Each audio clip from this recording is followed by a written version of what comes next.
Pagkatapos, alis.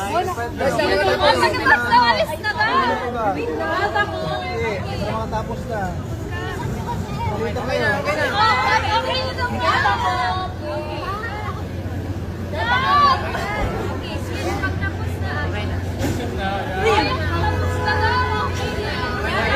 Yung nakapicture, alis na. Si May? Ako na yung character.